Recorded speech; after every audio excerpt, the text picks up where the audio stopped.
The Key to the Indian by Lynne Reid Banks, Chapter 14, Patrick's U-Turn.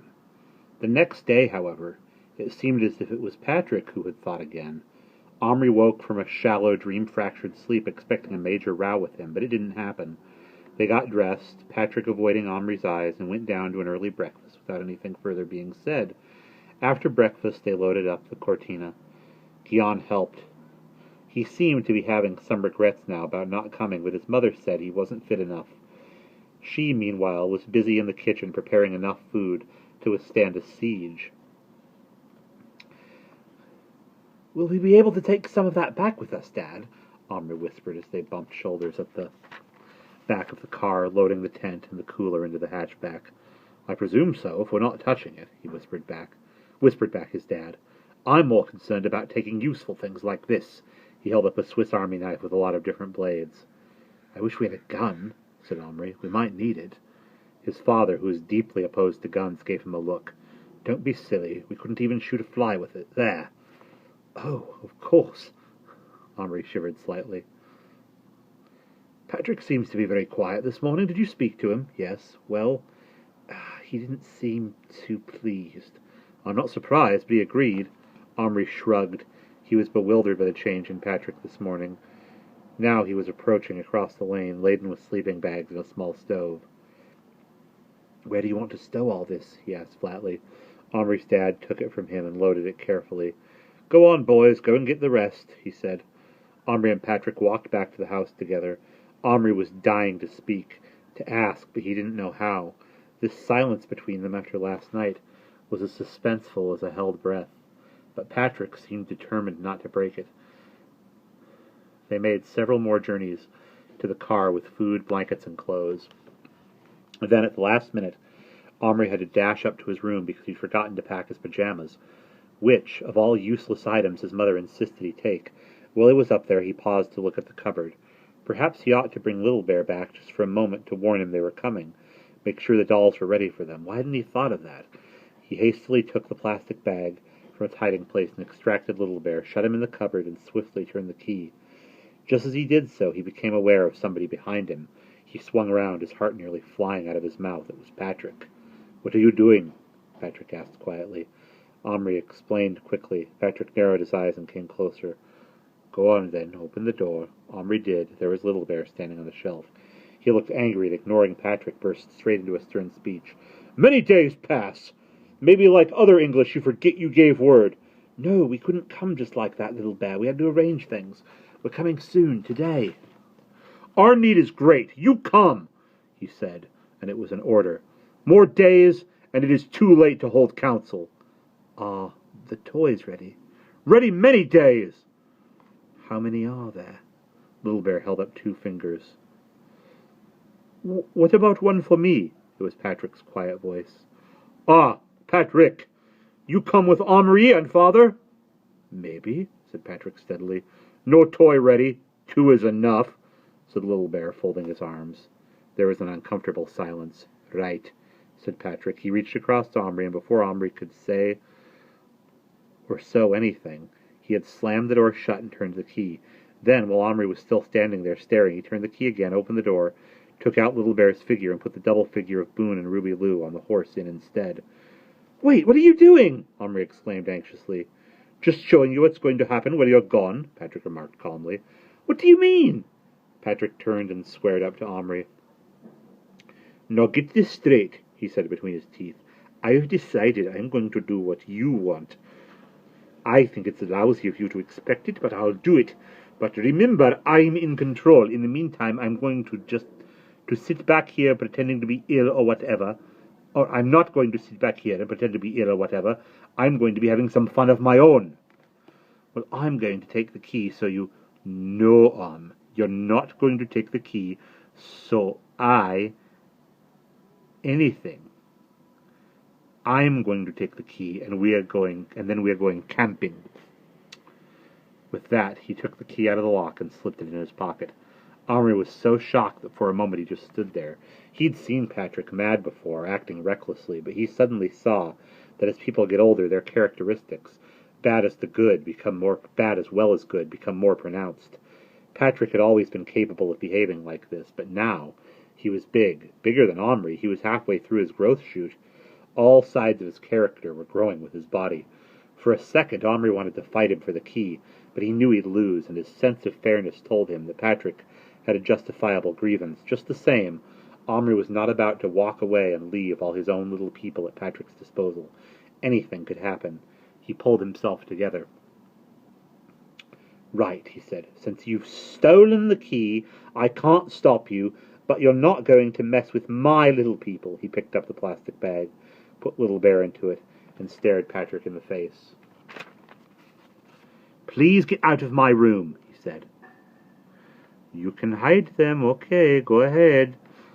Patrick turned on his heel and strode to the door.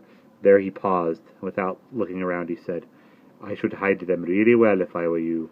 Then he went out. The second the door closed, Omri rushed to the fireplace and, reaching up, hid the plastic bag on the ledge inside the chimney. Then he heard his dad calling. He hurried through the door, not noticing he had left sooty fingerprints on the white paint. They drove slowly so that Patrick could note the way. Patrick seemed quite cooperative and friendly now. As they bumped up the cart track toward the crown of trees at the pinnacle of the hill, he leant out of the window. "You can see your place from here.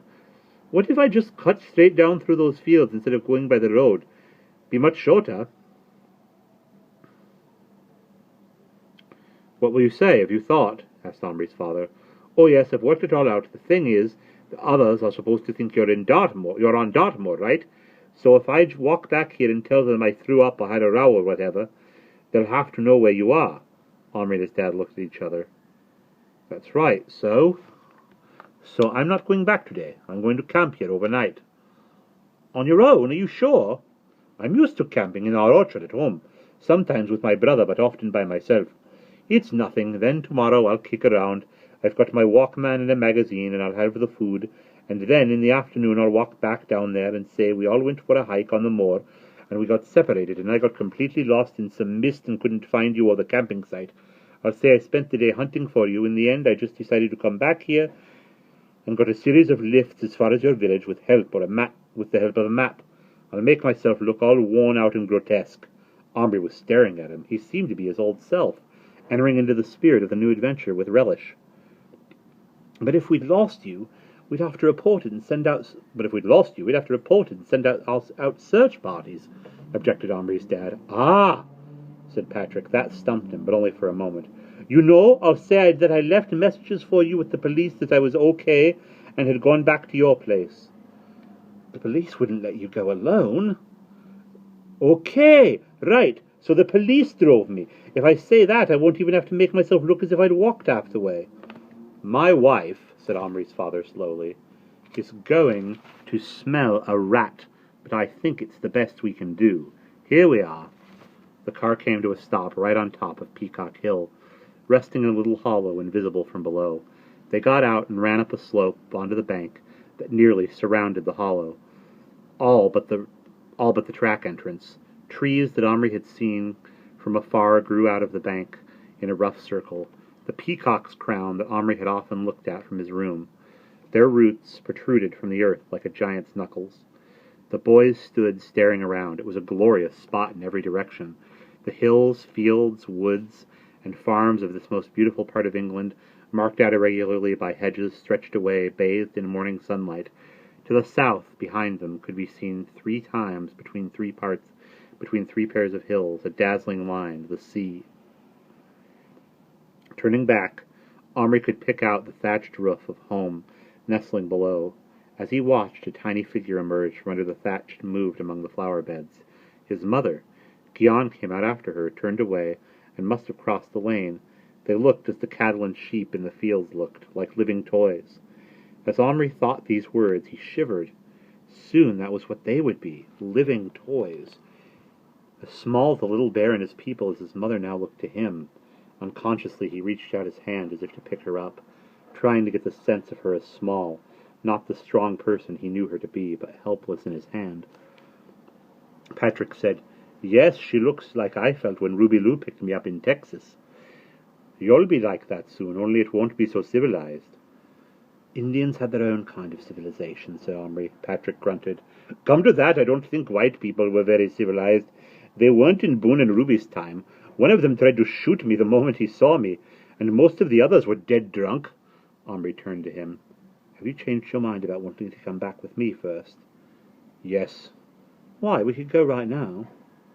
Why, we could go now, right now. I'll pass, thanks. Why? Asked Omri again. He was so keen. I've decided I'd rather be the big one, said Patrick. Besides, Little Bear didn't want me. Nor do you two. You want to have your adventure without me. This was true, and Omri couldn't deny it, but he felt worse than ever when Patrick was being so nice about it all of a sudden. Omri's dad, behind them, said urgently, Come on, we're wasting precious time. They turned and ran down the slope, letting the side of the car bring them up short. Omri opened the front passenger door. His father had been arranging things. He'd put 2 of the sleeping bags on the seat so Omri would be sitting on them. On the floor was a box containing food, a couple of books, and some other things underneath that Omri couldn't see. Put your behind on these and your feet on that, his father was saying. I've got Little Bear's belt on my in my shirt pocket. Now, we'll have to hang on to each other so the belt will take us both back. Put your anorak on. It's October. It's cold in New York State in October. He swung himself onto the driving seat, removed the spare key from the ignition, put it carefully away in the glove compartment, and produced the key. Patrick stood by the car and watched silently. It seemed Omri's dad, in his eagerness, had forgotten there was ever any question of Patrick and Omri's going back together first. He put the key in the ignition. Patrick, would you like to turn it? Yes, said Patrick steadily. I'd love that. Omri glanced at him quickly, but his face was blank. Are you ready? Omri's dad turned to look at him. His face was flushed, his breath coming fast. This is the greatest adventure of them all, he said. Are you ready, bub? Omri swallowed hard and nodded. His father took hold of his hand. Omri couldn't tell who the trembling was coming from. Both of them, probably. Do it! Patrick reached calmly in through the window and turned the key. And that's the end of chapter 14.